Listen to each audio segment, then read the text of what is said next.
हमारे योगशाला चैनल में आपका स्वागत है।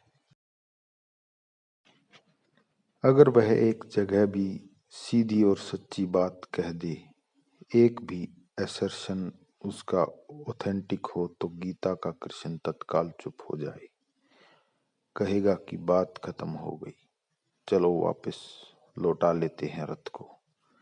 लेकिन वह बात खत्म नहीं होती, क्योंकि अर्जुन पूरे समय दोहरे व्यक्तित्व बोल रहा है, डबल दोहरे वक्तव्य बोल रहा है।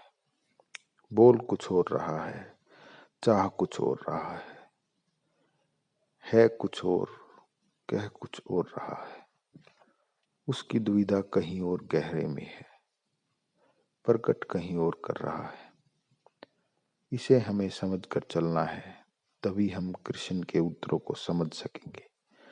जब तक हम अर्जुन के प्रश्नों की दुविधा और अर्जुन के प्रश्नों का उलझाव न समझ लें, तब तक कृष्ण के उत्तरों की गहराई और कृष्णों के उत्तरों के सुलझाव को समझना मुश्किल है। अर्जुन जहाँ है वहाँ भौतिक सुखों से ही संबंध हो सकता है। आस्तिक का भौतिक सुखों से संबंध नहीं होता, ऐसा नहीं है। आस्तिक का भौतिक सुख से संबंध होता है, लेकिन जितना ही वह खोजता है उतना ही पाता है कि भौतिक सुख असंभावनाएं हैं। भौतिक सुख की खोज असंभव होती है, तभी आध्यात्मिक सुख की खोज शुरू होती है। तो भौतिक सुख का भी आध्यात्मिक सुख की खोज में महत्वपूर्ण कंट्रीब्यूशन है। उसका बहुत महत्वपूर्ण योगदान है। सबसे महत्वपूर्ण योगदान भौतिक सुख का यही है कि वह अनिवार्य रूप से विषाद में और फ्रस्ट्रेशन में ले जाता है। अब यह बड़े मजे की बात है कि जिंदगी में वे ही सीढ़ियां हमें परमात्मा के मंदिर तक नहीं पहुंचाती जो परमात्मा के मंदिर से जुड़ी है। वे सीढ़ियां भी परमात्मा के मंदिर की सीढ़ियों तक पहुंचाती हैं जो परमात्मा के मंदिर से नहीं जुड़ी। अब यह बड़ी उल्टी सी बात मालूम पड़ेगी। स्वर्ग तक पहुंचने में वही सीढ़ी काम नहीं आती जो स्वर्ग से जुड़ी है, उससे भी ज्यादा और उससे भी पहले वह सीढ़ी काम आती है जो नरक से जुड़ी है। असल में जब तक नरक की तरफ की यात्रा पूरी तरह से व्यर्थ न हो जाए, तब तक स्वर्ग की तरफ की यात्रा प्रारंभ नहीं होती। जब तक बहुत स्पष्ट रूप से यह साफ न हो जाए कि यह नरक का मार्ग है, तब तक यह साफ नहीं हो पाता कि स्वर्ग का मार्ग क्या है। भौतिक सुख आध्यात्मिक सुख तक पहुंचाने में एक निषेधात्मक चेतावनी का, नेगेटिव चेतावनी का काम करते हैं। बार बार हम खोजते हैं भौतिक सुख को और बार बार असफल होते हैं। बार बार चाहते हैं और बार बार नहीं पाते। बार बार आकांक्षा करते हैं और बार बार वापस गिर जाते हैं। यूनानी कथाओं में सिसिफस की कथा है। कामू ने उस पर एक किताब लिखी, the myth of Sisyphus. Sisyphus को सजा दी कि देवताओं ने वह एक पत्थर को खींचकर पहाड़ के शिखर तक ले जाए।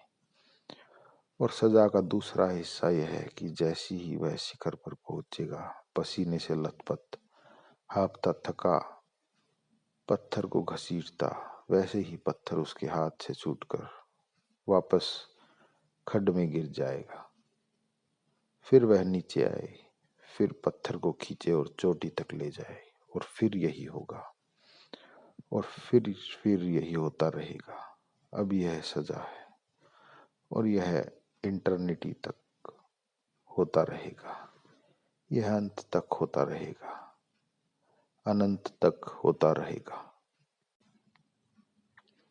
अब वह सिसिफस है कि फिर जाता है खाई में, फिर उठाता है पत्थर को।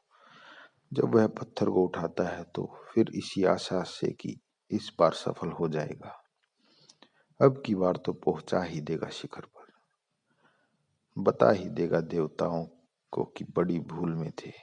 देखो सिसिफस ने पत्थर पहुंचा ही दिया। फिर खींचता है महीनों का अथक श्रम, किसी तरह टूटता मरता ऊपर शिखर पर पहुंचता है।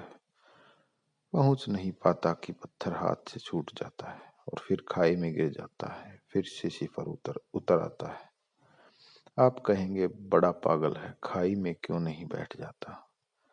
अगर इतना आपको पता चल गया तो आपकी जिंदगी में धर्म की शुरुआत हो जाएगी, क्योंकि हम सब सिसिफस हैं।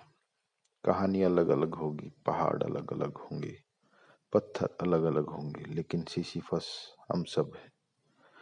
हम वही काम बार बार किए चले जाते हैं। बार बार शिखर से छूटता है पत्थर और खाई में गिर जाता है। लेकिन बड़ा मजेदार है आदमी का मन। वह बार बार अपने को समझा लेता है कि कुछ भूल चूक हो गई इस बार। मालूम होता है अगली बार यह सब ठीक कर लेंगे। फिर शुरू कर देता है। और ऐसी भूल चूक अगर एक दो जन्म में होती हो तो भी ठीक है। जो जानते हैं वे कहेंगे अनंत जन्मों में ऐसा ही होता रहा है। भौतिक सुख की चाह आध्यात्मिक सुख का अनिवार्य हिस्सा है, क्योंकि उसकी पूर्ण विफलता आध्यात्मिक आनंद की खोज का पहला चरण है। इसलिए जो भौतिक सुख खोज रहा है उसको मैं अधार्मिक नहीं कहता। वह भी धर्म को ही गलत दिशा में खोज रहा है। वह भी आनंद को ही खोज रहा है। जहां जहां आनंद नहीं मिल सकता, लेकिन इतना तो पता चले पहले कि नहीं मिल सकता है, तो किसी और दिशा में खोजे। लाओ से किसी ने पूछा कि तुम कहते हो शास्त्रों से कुछ भी नहीं मिला, लेकिन हमने सुना है कि तुमने शास्त्र पढ़े। तो लाओ ने कहा कि नहीं, शास्त्र से बहुत कुछ मिला है। सबसे बड़ी बात तो यह मिली शास्त्र पढ़कर कि शास्त्रों में कुछ भी नहीं मिल सकता। यह कोई कम मिलना है, नहीं कुछ मिल सकता। लेकिन बिना पढ़े यह पता नहीं चल सकता था। पढ़ा बहुत, खोजा बहुत, नहीं मिल सकता, यह जाना। यह कोई कम दाम नहीं है, नेगेटिव है, इसलिए हमें ख्याल में नहीं आता। लेकिन एक बार ख्याल में आ जाए कि शब्द से, शास्त्र से नहीं मिल सकता, तो शायद हम अस्तित्व में, जीवन में खोजने निकले। सुख में नहीं मिल सकता है सुख, तो फिर शायद हम शांति में खोजने निकले। बाहर नहीं मिल सकता है सुख, तो शायद हम भीतर खोजने निकले। पदार्थ में नहीं मिल सकता है सुख, तो शायद हम परमात्मा में खोजने निकले। लेकिन वह जो दूसरी खोज है, इस पहली खोज की विफलता से ही शुरू होगी। तो अर्जुन आज जो भी बात कह रहा है वह तो भौतिक सुख की ही कर रहा है कि राज्य से क्या मिलेगा, प्रियजन नहीं रहेंगे तो क्या मिलेगा, सुख से क्या मिलेगा। लेकिन आध्यात्मिक खोज का पहला चरण उठाया जा रहा है, इसलिए मैं उसे अधार्मिक व्यक्ति ही कहूंगा। धर्म को उपलब्ध हो गया है, ऐसा नहीं है। धर्म को उपलब्ध होने के लिए जो आतुर है, ऐसा। मैं गीता को मनोविज्ञान ही कहूंगा, और मन से मेरा अर्थ आत्मा नहीं है। मन से मेरा मतलब मन ही है, माइंड ही है। कई को दिक्कत और कठिनाई होगी, वो कहेंगे यह तो मैं गीता को नीचे गिरा रहा हूं। अध्यात्म शास्त्र कहना चाहिए। लेकिन आपसे कहना चाहूंगा कि अध्यात्म का कोई शास्त्र नहीं है। ज्यादा से ज्यादा शास्त्र मन का हो सकता है। और हाँ, मन का शास्त्र वहां तक पहुंचा दे जहां से अध्यात्म शुरू होता है। इतना ही हो सकता है। अध्यात्म शास्त्र होता ही नहीं, हो ही नहीं सकता। अध्यात्म जीवन होता है, शास्त्र नहीं। अधिक से अधिक जो शब्द कर सकता है वह यह है कि वह मन की आखिरी ऊंचाई और गहराइयों को छूने में समर्थ बना दे। इसलिए मैं गीता को अध्यात्म शास्त्र कहकर व्यर्थ न करूंगा। वैसे कोई शास्त्र होता नहीं, और जो शास्त्र आध्यात्मिक होने का दावा करते हैं, शास्त्र तो क्या करते हैं, शास्त्र को मानने वाले दावा कर देते हैं। वे अपने शास्त्रों को व्यर्थ ही मनुष्य की सारी उपयोगिताओं के बाहर कर देते हैं। अध्यात्म है अनुभव, और जो अनिर्वचनीय है, और जो अवर्णनीय है, और जो व्याख्या के परे, और जो शब्दों के अतीत है। और शास्त्र ही जिसे चिल्ला चिल्ला कर कहते हैं कि मन से नहीं मिलेगा, मन के आगे मिलेगा। जो मन के आगे मिलेगा वह शब्दों में नहीं लिखा जा सकता। इसलिए शास्त्र की आखिरी से आखिरी पहुंच मनस है, मन है। उतना पहुंचा दे तो परम शास्त्र है, और उसके पार जो छलांग लगेगी वह अध्यात्म शुरू होगा। गीता को मैं मनस शास्त्र कहता हूं, क्योंकि गीता में वहां तक पहुंचने के सूत्र हैं। उसमें जहां से छलांग, द जंप, जहां से छलांग लगा सकती है। लेकिन अध्यात्म शास्त्र कोई शास्त्र नहीं होता। हाँ, आध्यात्मिक वक्तव्य हो सकते हैं, जैसे उपनिषद है। उपनिषद आध्यात्मिक वक्तव्य है, लेकिन उनमें कोई विज्ञान नहीं है। इसलिए मनुष्य के बहुत काम की नहीं। गीता बहुत काम की है। वक्तव्य है कि ब्रह्म है, ठीक है। एक वक्तव्य है कि ब्रह्म है, ठीक है। हमें पता नहीं, जो जानता है वह कहता है, जो नहीं जानता है वह भी कहता है। बेयर स्टेटमेंट है। तो उपनिषद काम में आ सकता है जब आपको अध्यात्म का अनुभव हो जाए। तब आप उपनिषद में पढ़कर कह सकते हैं कि ठीक है,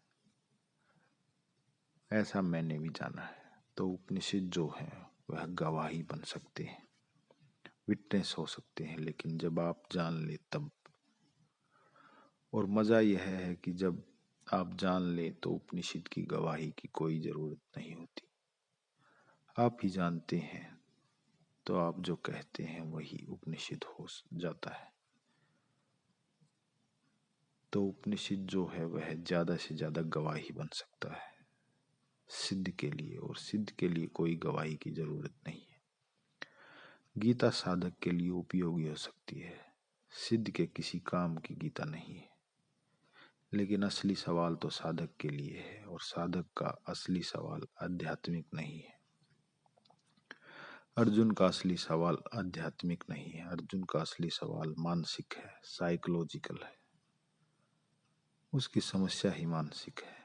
इसलिए अगर कोई यह कहे कि उसकी समस्या तो मानसिक है और कृष्ण उसका आध्यात्मिक हल कर रहे हैं, तो उन दोनों के बीच फिर कोई कम्युनिकेशन नहीं हो सकता।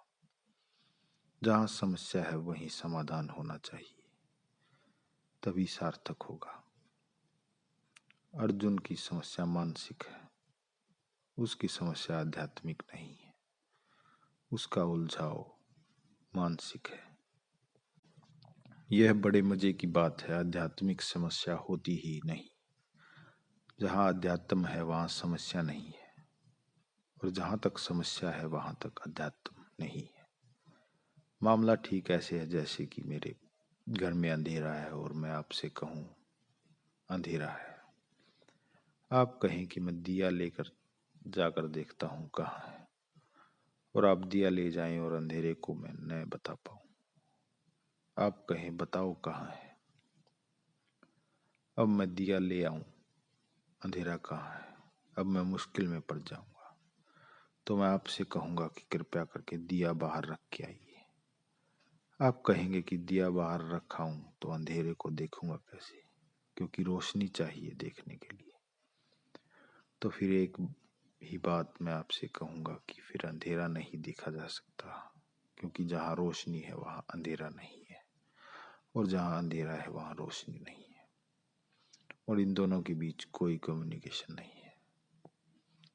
आध्यात्मिक समस्या जैसी कोई समस्या होती ही नहीं, सब समस्याएं मानसिक है। अध्यात्म समस्या नहीं है, समाधान है। जहाँ अध्यात्म है वहाँ कोई समस्या नहीं, और जहाँ कोई समस्या नहीं है वहाँ किसी समाधान की क्या जरूरत है। अध्यात्म स्वयं समाधान है, इसलिए अध्यात्म के द्वार का नाम हमने रखा है समाधि। समाधि का मतलब है यहाँ से समाधान शुरू होता है, यहाँ से अब समस्या नहीं होगी। समाधि का मतलब है यहाँ से अब समाधान शुरू होगा, अब आगे प्रश्न नहीं होंगे, अब आगे प्रश्न का कोई उपाय नहीं है। दरवाजे का नाम समाधि रखा है, इसका मतलब यह है कि दरवाजे पर आ गए, अब इसके पार समाधान का जगत है। वहाँ समाधान ही समाधान होंगे, वहाँ अब कोई समस्या नहीं होगी। लेकिन समाधि के द्वार पर तक बड़ी समस्याएं होंगी, और वे सब समस्याएं मानसिक हैं। अगर ठीक से समझें तो मतलब है the mind is the problem, मन ही समस्या है। जिस दिन मन नहीं है उस दिन कोई समस्या नहीं, और अध्यात्म का मतलब है वह अनुभव जहाँ मन नहीं है। इसलिए जब मैं गीता को मानस शास्त्र कहता हूँ तो अधिकतम जो शास्त्र के संबंध में कहा जा सकता है वह मैं कह रहा हूँ, उससे आगे कहा नहीं जा सकता। और जो लोग उसे आध्यात्मिक बनाएंगे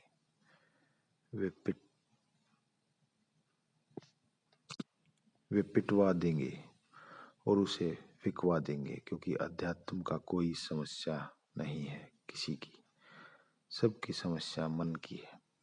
और जब मैं कहता हूँ कृष्ण को, मैं कहता हूँ मनोविज्ञान का पहला उद्घोष, तो अधिकतम जो कहा जा सकता है वह मैं कह रहा हूँ।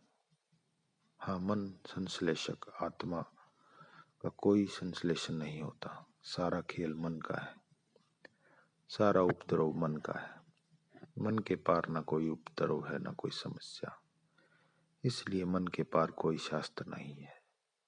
सब गुरु शिष्य मन तक है, मन के पार कोई गुरु शिष्य नहीं है। मन के पार ना अर्जुन है ना कृष्ण, मन के पार जो है उसका कोई नाम नहीं है, सब मन के भीतर की सारी बात है। और इसलिए गीता बहुत विशिष्ट है। आध्यात्मिक वक्तव्य बहुत है, कीमती है, लेकिन वक्तव्य है बियर स्टेटमेंट, एक आदमी कहता है ऐसा है, लेकिन इससे कोई हल नहीं होता। हमारी समस्या किसी और तल पर है, हमारी मुसीबत किसी और तल पर है, और उस तल पर ही बात होनी चाहिए।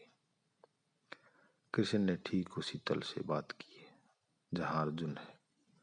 अगर कृष्ण अपने तल से बात करे तो गीता अध्यात्म शास्त्र होती, लेकिन तब अर्जुन को नहीं समझाया जा सकता था। अर्जुन कहता मुझे माफ करे, मेरा कोई संबंध नहीं है इससे। तब उन दोनों के बीच कोई संवाद नहीं हो सकता था। तब एक आदमी आकाश में और एक आदमी पाताल में होता, अर्जुन के सिर से बात निकल जाती, कुछ पकड़ में अर्जुन को नहीं आने वाला था।